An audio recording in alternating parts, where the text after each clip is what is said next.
Olá, sejam todos muito bem-vindos a mais um episódio do Pode Inspirar. Eu sou Marcel, aluno do terceiro ano de Engenharia de Produção, e hoje a gente vai receber ela, que é uma referência em sustentabilidade. Ela é gestora ambiental e agente cultural. Seja muito bem-vinda, Ana Paula. Obrigada. Prazer estar aqui com vocês. Prazer é nosso em estar te recebendo aqui. Tenho certeza que a nossa conversa vai agravar bastante. Bora para esse bate-papo aí. Bom, para começar as coisas, eu queria saber um pouco sobre a sua história, né? Um pouco sobre de onde nasceu, né, essa Ana Paula que tem essa vocação para a gestão ambiental. Eu sou uma mulher caiçara, né? Sou nascida e criada aqui no litoral do Paraná há 32 anos, então já revelando a minha idade aí pro público, né? Carinha de 18, mas, né? Eu fui criada aqui num bairro em Paranaguá, que hoje ele não existe mais, mas que é a Vila Becker. Não sei se vocês conhecem ou se vocês já conheceram, mas ela era uma vila que ficava ali próxima ao Rossio, né? A Vila Boite ali. E é onde foi construído na frente dessa vila, é numa área de ocupação, o terminal de álcool do Porto, né? E começaram a rolar alguns vazamentos com álcool ali do terminal, e isso fez com que a comunidade, né, que tinha ocupado aquele lugar, ela fosse transferida para o bairro Porto Seguro. Então, a minha relação com as questões ambientais, elas começam desde pequena, assim, né? Por exemplo, essa questão, né? Hoje a gente dá um nome para isso, né? A gente chama de risco tecnológico, né? E então isso já começou ali na minha infância, assim, né? Esses problemas com as questões portuárias ali, com as questões do terminal de álcool. Eu participava de algumas ações envolvendo ali a limpeza do canal da Anhaia. Depois que explodiu o Vicunha, participei também, ainda criança, né? Mas de uma capacitação da Petrobras, por exemplo, para quando a gente tivesse um evento extremo, igual aconteceu, né, da explosão do Vicunha, que a população ali, que aquela comunidade soubesse agir, né, com algumas ações emergenciais. E aí, quando eu tinha 17 anos, eu passei no vestibular, eu passei ali na UFPR Litoral, no curso de Gestão Ambiental. Hoje esse curso não se chama mais Gestão Ambiental, né? Hoje eles mudaram para Ciências Ambientais, mas eu me formei lá em 2015, eu sou da turma de 2010, me formei em 2015, então aí começou de fato a minha vida, né, na área ambiental, mas aí como estudante, né, e depois como profissional, né. E aí eu morei 10 anos lá em Matinhos, e aí retornei para Paranaguá na pandemia, e aí comecei a desenvolver algumas atividades aqui, assim. Então esse é um pouco da minha história, né? Como é que eu posso dizer? Acadêmica, profissional e um pouco da pessoal, assim, né? Então acho que as questões ambientais, como elas sempre foram intrínsecas na minha vida, eu acabei, né, também me jogando por esse lado. Eu achava que a gestão ambiental ia ser muito parecida com as ciências biológicas, mas eu cheguei lá e eu vi que era completamente diferente, mas eu confesso que eu me apaixonei, assim, né? A gente teve um match ali, depois um date, e a gente está tendo até hoje, assim, né? Eu e a gestão ambiental, né? Que bom. É, Você citou, né, que fez faculdade na UFPR Litoral, né? É, Dentro da faculdade de gestão ambiental, você sentiu alguma diferença de gênero? No sentido de se tinham mais mulheres, É, mais homens no curso. A minha turma ela é bem diversificada, assim, né? Acho que diferente dos cursos de licenciatura ou do curso que eu faço agora, que é análise e desenvolvimento de sistemas, né? Que, por exemplo, análise e desenvolvimento de sistemas é predominante masculino, assim, né? Então, na minha sala, atualmente, sim. tem 5 mulheres, né? Entraram 12 e ficaram 5 de uma turma de 40. Na gestão ambiental era mais equilibrado, assim, né? Eu acho que talvez tinha ali mais mulheres, mas não existia uma disparidade de gênero, sabe? E quanto à questão de nos saindo um pouco da sua vida acadêmica e entrando para a vida profissional, Uhum. é, você já sentiu essa disparidade? Sim, sim, sim. Em alguns aspectos, né? Na questão, por exemplo, profissional. Apesar de eu ser gestora ambiental, eu empreendi e trabalhei muito tempo no ramo da gastronomia, né? Então, muito tempo eu fui cozinheira, assim. E é bem nessa questão, por exemplo, da cozinha, existe uma questão bem, como é que essa divisão, essa disparidade, porque o que acontece? Geralmente, agora está mais em ascensão, né? As chefes mulheres de cozinha, né? Mas isso sempre ficava muito na questão do chefe de cozinha. Mas todo aquele arcabouço ali, em sua maioria das vezes, pelo menos aqui no Brasil, assim, lá na Europa, na gringa é um pouco diferente, mas quem faz esse corpo atrás ali do chefe, na maioria das vezes é um time de mulheres, assim, sabe? Desde a pessoa que lava a louça até a pessoa que limpa o chão. E geralmente quem leva esse título, né, essa glória, vamos dizer assim, acaba sendo o chefe de cozinha, né? É, em alguns, assim, posso estar sendo bem generalista, né? Nunca fui por lá, não tô falando aqui a partir, né, da minha vivência, da pouco que eu tenho, mas daqui de dentro, assim. Mas o que acontece lá fora é que a cozinha ela é um espaço restrito aos homens, né? Então, por exemplo, para você, tem cozinhas que nem aqui no Brasil algumas cozinhas seguem essa lógica também, né? Mas que elas nem aceitam mulheres, por exemplo, na cozinha, né? Nem Nossa. para lavar a louça, né? Então é bem forte essa questão masculina, assim. Aqui no Brasil ainda a gente tem muito a questão do alimento, da cozinha, da gastronomia, está ligado às mulheres, né, por Sim. conta do matriarcado e da nossa história mesmo, né, da nossa história com as populações negras, das nossas histórias com as populações indígenas, né, que as mulheres elas acabam sendo esse pilar de sustentação, né, também na cozinha, né. Na gastronomia. Isso, lá fora, profissionalmente, acontece ao contrário, né? Na sua grande maioria, as cozinhas, elas são... É isso que eu falo, né? Agora a gente vem mudando, porque essa discussão de gênero, ela também vem ficando mais eloquente, mais em evidência, né? Mas já foi um lugar bem... E é engraçado, porque o que acontece? Geralmente você tem 10 mulheres ali... Eu já trabalhei em cozinhas com 25 pessoas, por exemplo, né? E você tá ali e geralmente quando chega, né um homem, assim, né? Você vê, assim, que a diferença de postura dele naquele ambiente que é totalmente feminino, né? Que muitas vezes é dominado pelas mulheres, né? Que ainda tem essa postura bem forte, assim, né? Do chefe, de eu que coordeno aqui e tal, né? Sendo que a cozinha, né? Na maioria das vezes é um trabalho que não dá para fazer sozinho, né? Em Sim. equipe. Então, isso encontra, assim, eu acho que como gestor ambiental, também, mas talvez não tanto quanto na cozinha, assim, sabe? É, enquanto, né, gestor ambiental, a gente sabe, né, que gestores ambientais muitas vezes estão em embate direto com grandes organizações e tudo mais, reivindicando direitos, fazendo direitos serem é, validos, né? Uhum, Serem, validados. serem Uhum. válidos, né? E eu queria saber, né, se nessa sua trajetória como gestor ambiental, você já teve que ter realmente embates com empresas, organizações, algo do tipo. É o que a gente costuma falar, né? Quando a gente escolhe, é que tem dois lados, né, da gestão ambiental. Um lado que as pessoas olham para mim e perguntam se eu sei qual que é como é que se diz?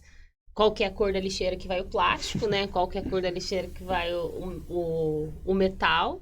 E o outro lado é justamente assim, mas é isso mais dos órgãos mesmos, né? Dos órgãos institucionais, né? Que o gestor ambiental, né? Que o ambientalista, vamos dizer assim, que acho que é assim que de modo geral a gente é chamado, desse lugar do embate, da briga, assim, né? Aconteceram já algumas vezes, eu acho que mais no sentido de quando eu estava na graduação, né? Porque quando a gente está na graduação, acho que a gente milita muito mais, né, do que quando a gente não tá.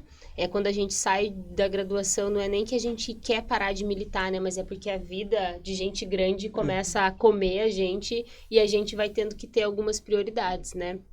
Mas o litoral do Paraná, né, ele é um celeiro de disputas territoriais e ambientais, né? A gente tem boa parte do nosso território aí protegido por legislações ambientais, mas eu sempre fui muito mais para um lado das comunidades tradicionais, né? Uhum. Então eu sou uma mulher que defende né, os povos e as comunidades tradicionais, sobretudo as comunidades caiçaras, né, do litoral do Paraná, os pescadores artesanais, os fandangueiros. Então, eu acredito que o meu embate, assim, é por causa dessa galera, assim, né, desses povos e comunidades tradicionais, o qual eu faço parte mesmo, né. Então, quando a gente vê uma destituição de direitos, né? Quando a gente vê, e infelizmente acontece bastante, né? Mas que muitas vezes quem está sendo punido é o pescador artesanal, né? E não uma grande empresa que está suprimindo o solo, né? Ou que está trazendo uma poluição para o ar. E o que incomoda ali, né? A legislação ambiental muitas vezes é o pescador artesanal que está colhendo lá uma cacheta para fazer sua canoa, né? Então, esses embates, assim, essas são as brigas que eu escolho, né? Que hoje a gente, né, escolhe as batalhas, né? Mas essa foi uma batalha que eu sempre escolhi, né? Que é relacionada aos povos e comunidades tradicionais, sobretudo as comunidades caiçaras. E no último ano, assim, né, em que eu fiz o meu mestrado, né? Eu dei uma atenção para as comunidades caiçaras, mais as comunidades caiçaras, né? Negras, assim, né? Então, essa também é uma bandeira que eu puxo, assim, que eu levanto, né? Sim, você citou, né, anteriormente que você é caiçara, né? Mas eu queria saber como foi o seu primeiro contato com essa questão, com essa briga, por assim dizer, sabe? Então, meu primeiro contato foi, vamos supor, nesse sentido, né, de olhar, é porque uma coisa, né, é quando você tá de dentro, vendo a história de dentro, né? Sim. Eu, apesar de ser uma mulher caiçara, né, as minhas ligações, por exemplo, com os pescadores artesanais, o meu pai já não pescava, por exemplo, né? O pai dele pescava, então o meu avô pescava, mas o meu pai já não pescava. Então, esse contato, por exemplo, né, com a pesca, né, eu tenho pouco, assim, né? Não tive, assim, dentro da minha trajetória, né, exceto pela influência do meu bisavô, né? Mas que não influenciou meu pai, né? Meu pai, meus tios já são pessoas mais urbanas, assim, né? Mas o meu contato se deu porque quando eu comecei a fazer gestão ambiental, eu cheguei lá e... Ah, é um mundo novo, né? Você tem 17 anos ali, né? Você tá na efervescência de tudo, né? Teus hormônios, todos os hormônios, né? Eles estão em ápice, assim, né? E eu sempre fui uma pessoa muito curiosa, assim, né? A curiosidade, ela é o que me instiga a vida, assim, sabe?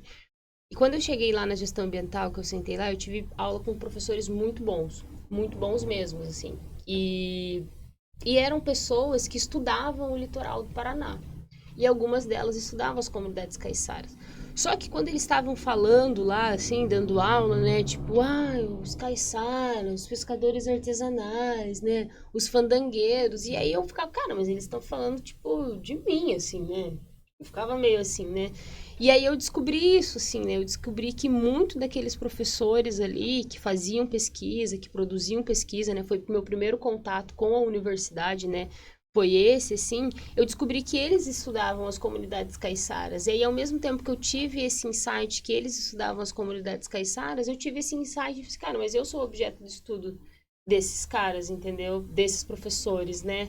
E aí eu comecei a pensar assim, meu, como que eu vou me inserir dentro dessa temática que eu também gosto, mas é que para além de eu gostar, né, dessa temática que sou eu, assim, né? E a academia faz muito essa distinção, né, de objeto de estudo, né, e que geralmente quando você faz parte do objeto de estudo, você não pode estudar aquilo porque você não pode ser o seu próprio objeto de estudo, né? E aí eu falei, peraí, não. Porque aí eu me perguntei assim, se não for nós, caiçaras, falarmos da nossa própria história, contarmos a nossa história a partir da nossa ótica, sabe, do nosso território, tipo assim, não tô falando que os estudos deles eram ruins, não é essa questão, assim, Sim. né? Eu queria saber, se você sente, tipo, a gente sabe que os estudos desses pesquisadores não são ruins, né, como você citou, mas você sente uma diferença quando é produzido por uma pessoa, tipo, de dentro? Há muita diferença quando é aquela ótica vinda de dentro de quando é produzido por uma ótica vinda de fora? Sim, sim, primeiro porque existem duas coisas, assim, né? A gente tem que tomar bastante cuidado, porque as pessoas falam assim, ai, não dá pra misturar militância com trabalho acadêmico. Mas olha pra mim, né? Eu sou uma mulher negra, caiçara, entendeu? Que me relaciono com outra mulher, entendeu? Como que eu não vou, por exemplo, militar nos meus estudos? Né? Tipo, se a gente for falar, né, por exemplo, de Bell Hooks, Grada Quilomba, entendeu? São mulheres aí que fazem estudos acadêmicos nesse sentido, né? Que tem literaturas que hoje a academia usa, mas que elas falam dentro de uma ótica delas, né? A partir da perspectiva delas, né? Como mulheres negras, Sim. né? No caso da Grada Quilomba, né? Como, né? Voltada ali mais à questão da Europa. Eu acho que a palavra militância, né, tem muitas vezes caído em ostracismo e perdido seu significado. A militância hoje em dia é vista como uma forma ruim ou muitas vezes deturpada de você impor alguma coisa sobre uma pessoa. E não é isso, sabe? Sim. A gente tem que desmistificar que a militância, na verdade, é fazer o seu ponto de vista ser visto. Sim. Tinha um amigo indígena, ele era Douglas Caigangue, e uma vez a gente estava conversando e ele falou assim pra mim, ele falou, Ana, mas, por exemplo, se não for a gente dar corpo teórico, dar corpo científico para nossa história, vão ser as pessoas brancas, com um pensamento, né, em sua grande maioria, com viés colonizado e colonizador, que vão contar a nossa história, mas elas já estão contando a nossa história há 500 anos, né? E aí isso fez muito sentido para mim. Falei, cara, se eu mesmo não for contar a minha história a partir da minha ótica, né, eu vou deixar com que isso fique se perpetuando, assim, é isso que eu te falei, né, não que os estudos eram ruins, mas é diferente. Então, eu peguei muito esse ensinamento do Douglas, assim, e trouxe muito pra vida mesmo, assim, sabe? De que eu acho que quando o Caiçara conta a sua própria história, até a sensibilidade, por exemplo, do que ele escreve um texto é diferente. A sensibilidade com que ele vai ler um autor, o teor crítico que ele lê um autor é muito diferente, né? Ou uma pessoa indígena, né? Ou uma pessoa negra, né? Porque, infelizmente, essas pessoas... Hoje ainda a gente tem mais ascensão, né? A política de cotas, né? A questão do vestibular indígena deu muito mais visibilidade para nós como pesquisadores, como pesquisadoras, né? Mas, no entanto, durante muitos anos, a gente não conseguia produzir pesquisa, né? Então, eu acho que agora que a gente está nesses espaços, que a gente pode produzir pesquisa, eu acho que sim, né? Pessoas indígenas precisam produzir pesquisas para pessoas indígenas, mulheres precisam produzir pesquisas para mulheres. Essa é a questão, por exemplo, da disparidade de gênero, né? Hoje, quantas pesquisas, né, não são, como é que eu posso dizer, conduzidas por mulheres, quantos resultados que a Sim. gente tem, né?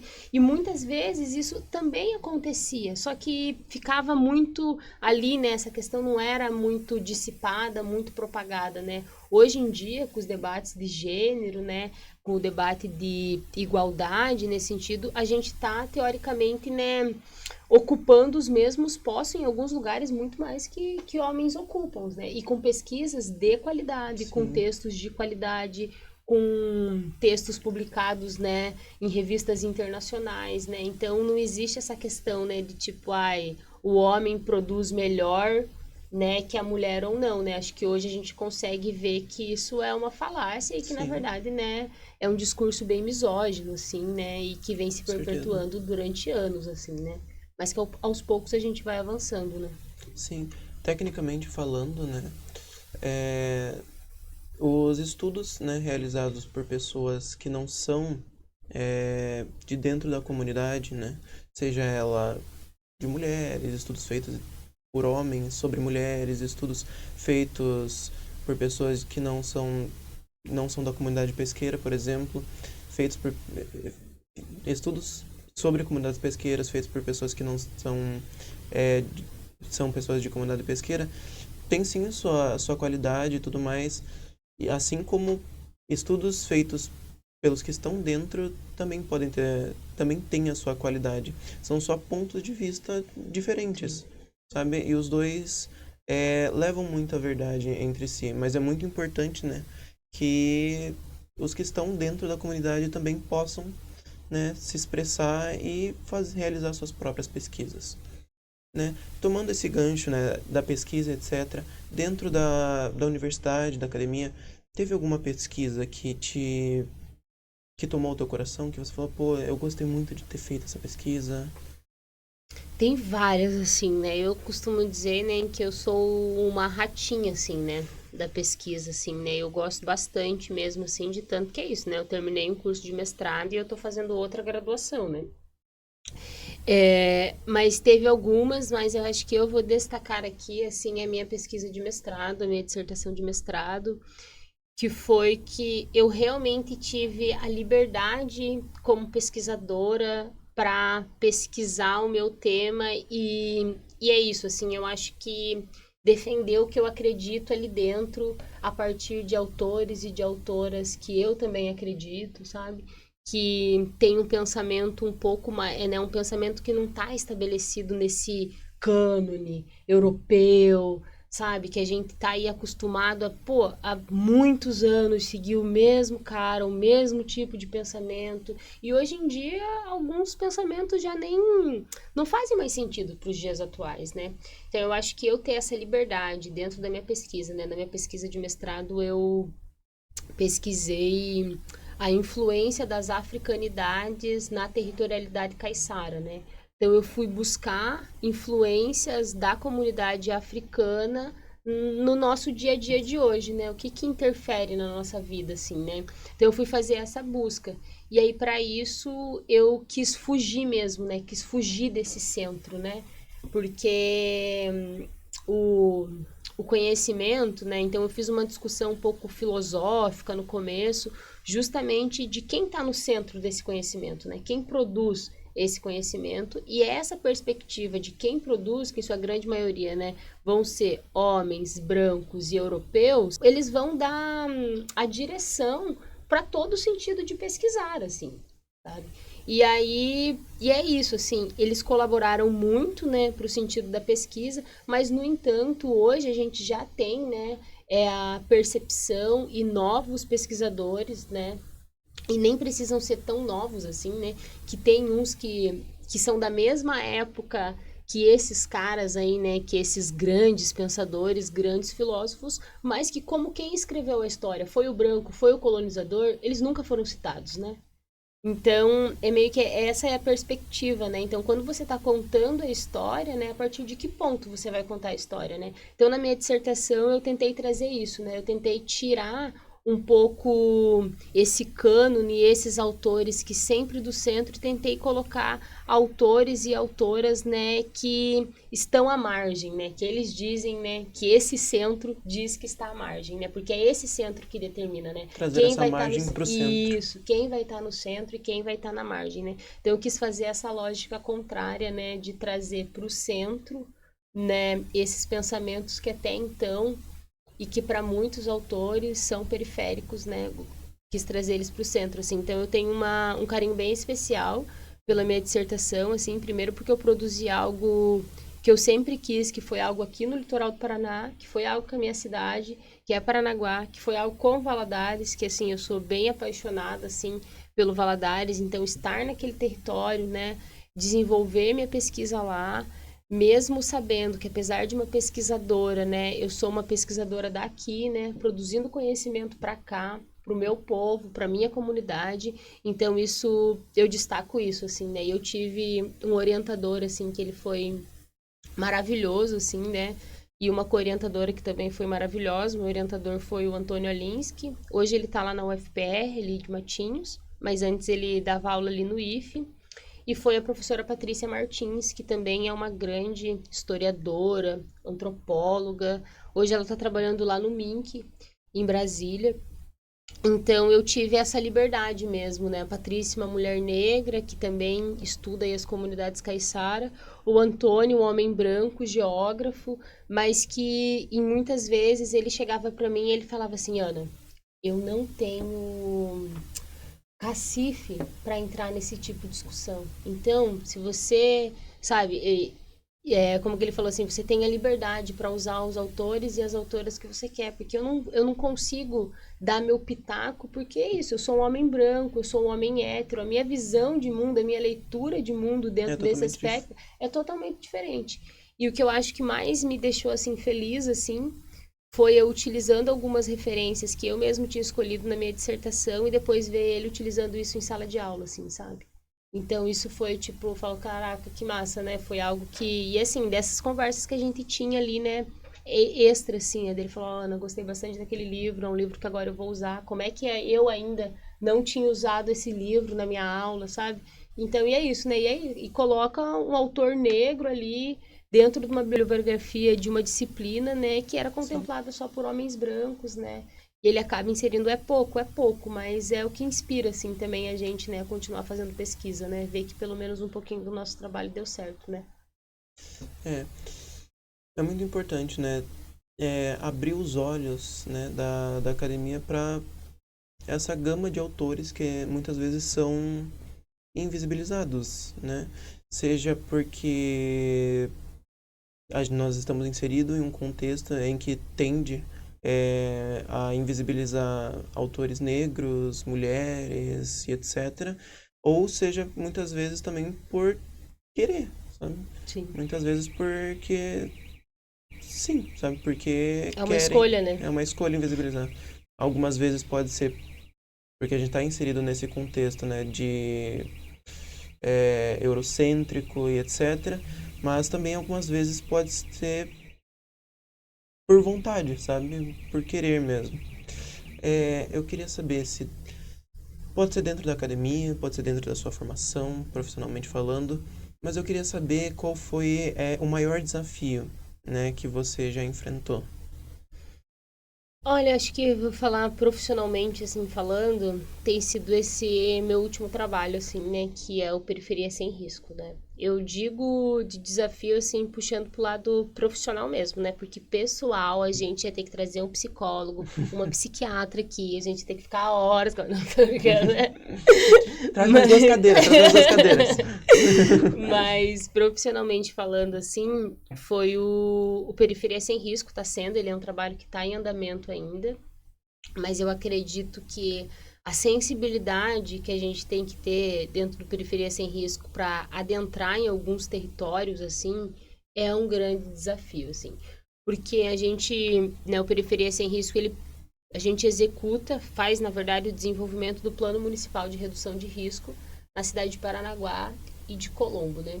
E esses riscos, eles são riscos relacionados a riscos hidrológicos e geológicos, né? Então, são riscos relacionados à inundação, alagamento, deslizamento e aqui no caso de Paranaguá, riscos tecnológicos.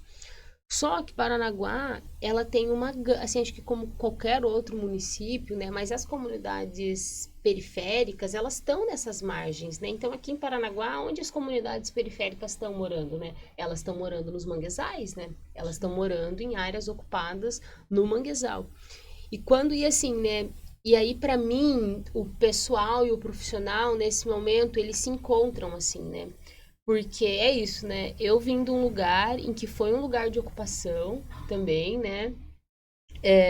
Então, muitas vezes eu estar muito próximo ao mangue também, não tanto quanto essas comunidades que eu vou visitar, mas eu desenvolvendo esse trabalho. Por exemplo, a equipe da Secretaria Nacional de Periferias, do Ministério das Cidades, eles vieram aqui no município conhecer os riscos tecnológicos e essas áreas de risco nos manguezais. E eu levei eles no bairro da minha casa, entendeu? Onde, tipo, eu nasci, assim.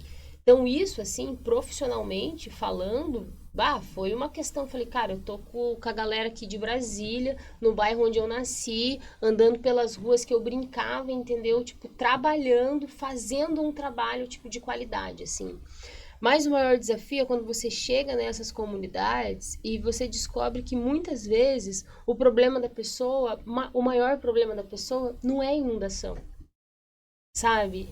Por exemplo, porque a gente vai buscar o risco hidrológico e o risco geológico, né? Então a gente chega lá e perguntou, a gente veio aqui saber se tua casa inunda quando chove, né? Como é que é a questão da maré? Tipo, esse morro tem perigo de deslizar. Então a gente sai na rua buscando essas questões, assim, né? E quando a gente chega lá e a pessoa fala que o pior de tudo para ela não é o alagamento, não é a inundação, e sim a complexidade da falta de estrutura, de serviços que aquela comunidade ele tem, isso deixa a gente um pouco chocado, assim, né?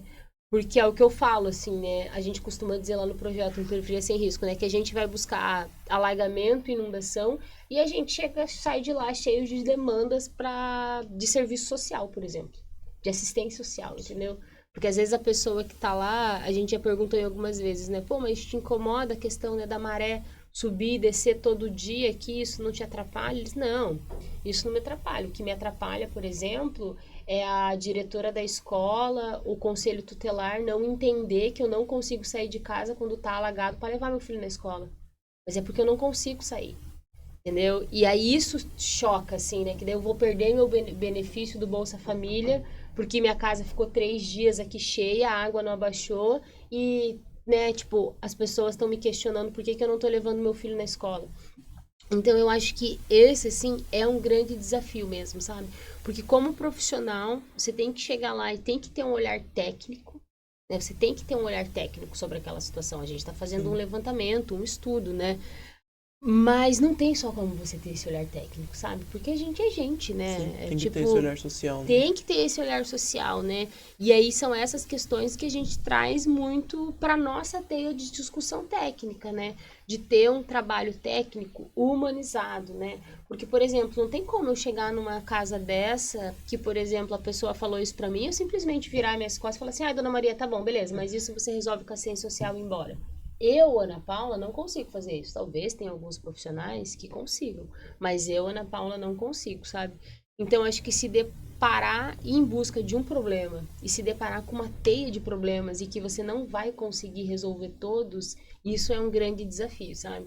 E você ainda chegar em casa, dormir com a cabeça tranquila, sabendo que a sua casa não tá chovendo dentro, que a sua casa não tá alagando, não corre risco de desmoronamento, mas sabendo que com essas chuvas que deu, um monte de gente tá embaixo d'água, isso é, sabe, tem que ter um jogo de cintura e uma cabeça bem boa, assim, para conseguir Sim, lidar e ainda para acreditar no trabalho que você faz, né? Porque muitas vezes isso vai fazer com que eu olhe e fale assim, ah, eu não quero mais trabalhar nisso não, sabe? Mas, pelo contrário, assim, né? Eu acho que isso que me instiga e até o momento me desafia, assim, né? A estar nesses lugares, a estar produzindo esse tipo de pesquisa, né? Que não é uma pesquisa só técnica, né? Mas que também a gente tenta colocar ali, né? Um pesquisador mais humanizado. Que já é complicado, né, gente? Vocês também, vocês fazem pesquisa, já é complicado a gente chegar num território e pedir uma informação para uma sim, pessoa, né? E eles vão olhar pra gente e vão falar assim, pô, esse pessoal vai vir aqui nunca mais vai voltar aí, né? Vem aqui, me fez 10 perguntas e nunca... Porque acontece isso durante muitas vezes, principalmente dessas comunidades que estão nessas áreas, assim, quantas pessoas vão estudar lá, né? sim, Então, você tentar fazer uma pesquisa, e eu tento fazer uma pesquisa mais humana mesmo, né? Eles têm o nosso contato no WhatsApp. Então, com essas chuvas, eles mandam mensagem da chuva. Aí eu tenho toda a paciência. Se precisar mandar áudio, eu mando áudio. Às vezes eles ligam, eu atendo, eu explico, né? Porque agora eles estão ligando pra gente cobrando assim: pô, minha casa alagou, vocês vieram aqui, vocês não vão fazer nada. E aí eu explico, né? Falo: ó, o nosso trabalho é um trabalho de estudo, a gente tá fazendo um levantamento, né? Quem vai decidir? Agora a gente está apontando soluções, né, para essas sim, áreas, né? Mas quem vai decidir se essas soluções vão ser implementadas ou não? Quem vai captar recursos não é a gente, é o poder público. Então é um estudo que a gente vai apresentar para o poder público, vai chegar para a prefeitura municipal de Paranaguá e falar assim, ó, tá aqui, ó, essas são as áreas, o que você pode fazer para essas áreas é isso, isso, isso. E aí é com eles. A gente não tem muito mais, sabe? sim. Então, e aí a gente fica nesse embate assim, né? Tipo, pô, eu queria, né, colocar minha retroescavadeira lá na casa e muitas vezes melhorar ali a drenagem, a manilha, mas eu, né, isso não faz parte do escopo do nosso estudo, né? Nosso estudo realmente é um levantamento de dados, né, e de caracterização dessas áreas, né? Sim. É muito importante, né, que tenhamos na academia pesquisadores que, para além de querer só desenvolver a sua pesquisa ali, estejam atentos a problemas que a sua pesquisa não contempla, sabe? Como você citou, o problema que você foi buscar é um problema físico, um problema geológico, né? Dessas comunidades e você se deparou com problemas sociais. Isso é muito importante, né? Porque isso já levantaria uma possível pesquisa futura, um possível estudo futuro, né, para ajudar também essas pessoas de forma, para além de uma forma de localidade, de forma de drenagem de terreno, etc., mas de uma forma social também, né? Eu acho muito importante esse papel da academia, sabe? Total. Falando ainda, né, da academia e tudo mais, mas durante seu período de faculdade, teve alguma vez, né, ou no período como pesquisador, teve alguma vez que você se encontrou com vontade de, cara, eu acho que isso não é pra mim, sabe? Eu acho que teve algum desafio que te fez pensar, acho que não quero mais, e etc. Olha, eu acho que não, assim, porque os valores que eu aprendi na gestão ambiental são valores de vida, assim, sabe? Eu acho que não tem como, por exemplo, eles fazem parte da Ana já, sabe? Então não tem como eu posso deixar de ser uma gestora ambiental profissionalmente, né? Posso deixar de exercer a profissão, né? Mas, por exemplo, disso se falar assim, eu não quero mais, porque é difícil assim, né, a gente olhar, por exemplo, acho que é difícil vou dizer assim, eu não quero mais, por exemplo, estudar as comunidades caiçaras, né? Talvez no sentido profissional, sim, né? Mas num sentido pessoal, não, assim, né? Porque eu acho que eu costumo dizer que é isso que me move, né? É a história não só com o meu lugar, né? Mas as histórias que me tocam, assim, né? E a gestão ambiental, ela me ensinou esses valores, sabe? Esses professores, a minha turma, né? A diversidade que eu tive dentro da minha turma, assim, sabe? Acho que ter a oportunidade de estudar com pessoas indígenas, acho que ter a oportunidade de estudar com pescadores artesanais, né? De ter a oportunidade de estudar com estudantes de outra parte do mundo, assim, né? Que no meu caso tinha um estudante do Benin, que era o Sidney, inclusive encontrei ele ontem. Hoje a gente trabalha no mesmo laboratório. Mas então eu acho que isso me deu uma carga de valor para a vida, assim, é o valor que eu ensino para os meus sobrinhos, é o valor que eu quero ensinar para os meus filhos, são os valores que eu quero ensinar para os meus colegas, entendeu? Então eu acho que eu jamais deixaria de ser tipo uma gestora ambiental, apesar desse nome, né, ser bem, né, gestora ambiental, é bem formal assim, né? Mas eu acho que eu jamais deixaria de ser assim, sabe? Porque foram realmente valores que eu agreguei para a vida, assim, sabe? De Sim. verdade. Tem um espírito ambientalista, então, Sim, sim, tem sim. esse, que bom, né, que a gestão ambiental possibilita, né, ter essa visão de vida mesmo, né, isso é muito importante, né, porque para além de formar um pesquisador, você forma um ser Sim, humano, né, você forma um ser que pode pensar por si, consigo mesmo e saber como pensar, sim. né. Bom, eu queria saber agora, deixando esse assunto, né, de desistir, de coisa ruim de lado, eu queria saber, né, qual foi a parte mais reconfortante em ser uma pesquisadora, uma gestora ambiental? Qual foi a parte que você olhou e falou, cara, que bom que eu escolhi isso, sabe? Que bom que eu tô fazendo isso, sabe? Pô, eu acho que quando saiu o nosso primeiro plano de trabalho, assim, que a gente fez agora do Periferia Sem Risco, assim, né? Eu tô falando recente, assim, né? Que é o que eu tô lembrando, assim, né? Mas recentemente, quando a gente entregou, abril, maio, talvez junho, que a gente entregou o nosso plano de trabalho do projeto Periferia Sem Risco pro governo federal, e que aí eu vi o meu nome lá, na capa, assim, do lado do nome do presidente da República. Tipo assim, eu falei, caraca, é a bênção chegando, é a glória. Entendeu? Então, tipo, isso foi bem reconfortante, assim, sabe? Você tá fazendo um trabalho local, mas de nível nacional, que vai ser Deve referência ser pro extremamente Brasil inteiro. gratificante. É tipo, você fala, caraca, né? Tipo, valeu a pena. Todo, né, essa caminhada que a gente veio tendo aqui. Agradeço a todas as pessoas, né, que também me oportunizaram isso, né? Que foram ali escadinha pra eu estar aqui, né? E pensar que isso, assim, né, é tipo uma coisinha assim, né? Diante do que a gente pode é capaz de conquistar, assim, né? Mas eu confesso que dos últimos anos, assim, esse foi meu maior, assim, caraca, né? Tô fazendo um trabalho de qualidade, Uma né? grande É realização. bem bom mesmo, profissionalmente falando. Que bom, deve ser incrível. Espero chegar lá um dia, né? De ter uma pesquisa de nível nacional, deve ser Sim. muito gratificante. É, agora eu gostaria, né, de fazer um pedido. né? Que você deixasse, né, uma dica para meninas, né, que querem seguir nessa área de gestão ambiental, mas ou ainda tem medo de seguir nessa área, ou não sabem direito se querem seguir essa área, sabe? Queria que você deixasse uma dica, né, para elas, um, um conselho. Difícil, né? Porque se conselho fosse bom, era vendido, né? Uhum. Mas vou tentar. Eu acho que assim, acho que a dica que eu dou é esteja preparada para encarar os desafios, sabe? Sejam eles qual forem. Sejam eles para você, por exemplo, ficar escutando a piadinha escrota durante 10 anos. Ah, mas qual que é do papel? Qual que é do metal, né? Achando que o gestor ambiental, que as pessoas que trabalham com o meio Como se ambiente, sustentabilidade fosse fosse só isso isso. mesmo, assim. Ou, né, de a pessoa ficar tirando a gente, nossa, mas você separa o teu lixo em casa, mas aí eu coloco aqui na frente, vai tudo pro mesmo lugar. Ai, é por isso que eu não separo. Então a gente acaba vivendo isso, mas a dica que eu dou acho que é essa, assim, sabe? É tipo, encare os desafios. Porque com os processos de emergência climática que a gente tá vivendo e que estamos vivendo, acho que agora parece que deu um sacode, assim, em todo mundo, né? Tá todo mundo no hype, assim, né? A gestão ambiental, Tá todo né? mundo com medo, né? É, e eu lembro quando eu entrei na faculdade, a galera falava assim, essa profissão que você escolheu é a profissão do futuro. E aí eu me formei, eu pensava, que profissão do futuro que nada, olha aí como é que eu tô e tal. Aí hoje eu vejo que parece que o futuro chegou, né?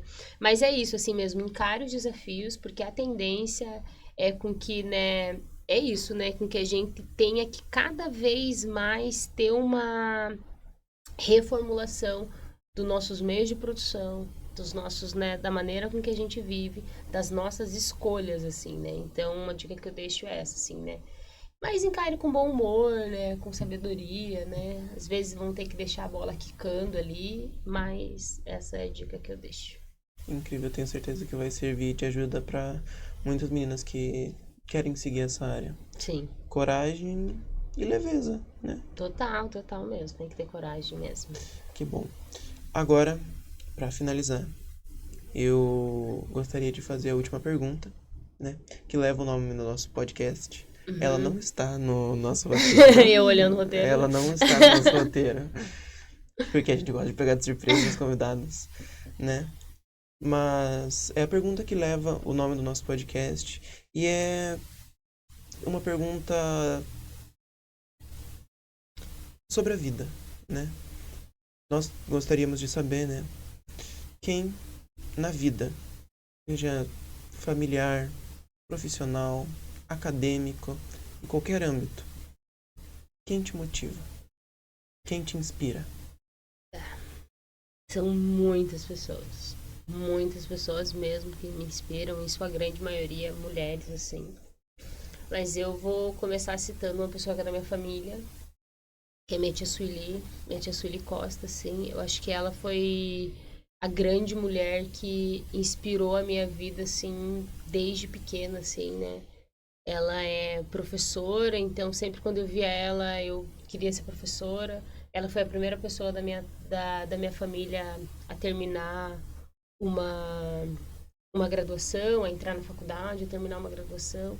Então eu vi que ela também, né, é atriz há 30 anos, então essa parte da gente cultural, de querer ser atriz, de trabalhar com arte, de trabalhar com cultura, sou muito inspirada por ela mesmo, assim, acho que ela é foi assim em terra assim a minha grande referência assim, né? E aí, né, essa grande referência, né, dentro dessa teia familiar, né, que daí também tem minha avó, né? Também tem minha mãe. Eu costumo dizer, a galera tem muito essa visão do herói, né? Ou da heroína, né? E essa visão do herói e da heroína geralmente é aquela visão de que eu tô aqui e que vai chegar alguém e vai me salvar, né? De que vai fazer um ato ali, um ato heróico e tal. E eu não acredito nisso. Eu acredito que os nossos heróis, as nossas heroínas, elas estão aqui do nosso lado, estão inspirando e incentivando a gente o dia inteiro. Entendeu? E todos os dias ou em momentos, né, muito específicos, mais especiais das nossas vidas, assim, né? Então eu acho que eu devo muito a essa mulher que eu sou hoje no sentido de força de vontade, de inspiração a minha tia Sueli, assim, sabe? Em primeiro lugar, assim, nesse sentido de inspiração de vida mesmo, né? E aí, né, é, carregado também, né, pela minha avó, pela minha mãe. E aí tem outras mulheres, né, que me inspiram, assim, no meu dia a dia, que são minhas amigas também, né? E aí a gente pode entrar, né, daí no âmbito filosófico, né, que daí tem autoras que eu amo de paixão, né, e que eu sou, tipo, muito fã. Mas acho que se fosse para deixar hoje, eu citaria a minha tia Sueli Costa, assim. Eu acho que ela fez recentemente 60 anos.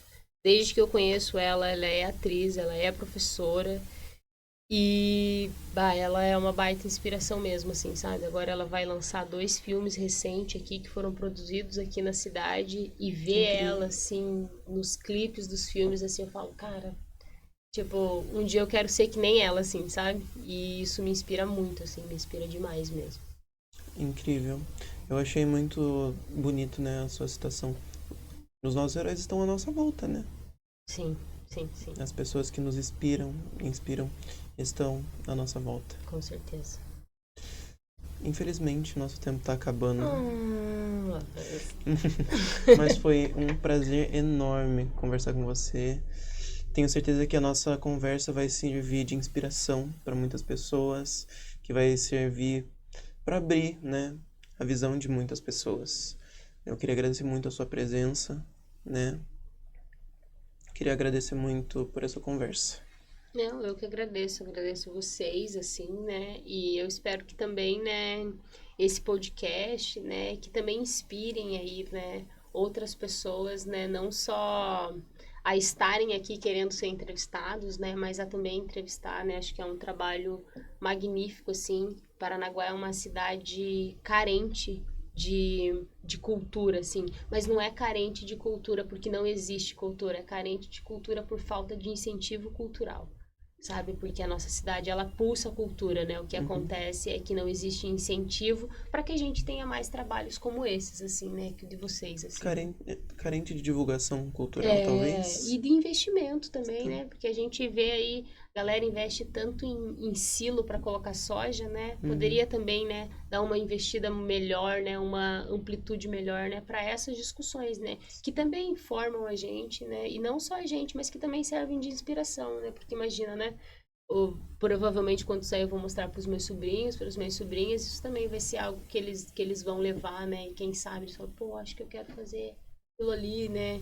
Ó, tem engenharia de produção lá Uhum. no Unespar, Uhum. né? E aí a gente vai criando essa teia mesmo, assim. Sim. Então eu que agradeço, né? Todos vocês, todos vocês que estão aqui, né? Pelas perguntas, pela paciência, né? Por ter aguentado meu senso de humor de tiazona, né? Então, agradeço. Foi incrível, foi incrível. Muito obrigado. É... Sinta-se à vontade para voltar sempre, né? Sempre que desejar, nossas portas sempre estarão abertas, né? Para mais discussões inspiradoras como essa. Muito obrigado por terem nos assistido até aqui. Não se esqueçam de se inscrever, deixarem o seu like, um comentário com quem a gente poderia trazer da próxima vez e um feedback sobre alguma melhora, uma possível melhora para o nosso podcast. Pode divulgar suas redes, seus projetos. Beleza. Ah, então, se vocês quiserem seguir, né, tanto o projeto que eu trabalho, que é o Periferia Sem Risco nas redes sociais, é o @Periferia Sem Risco. O meu perfil pessoal é ana.lourenco com 2 E.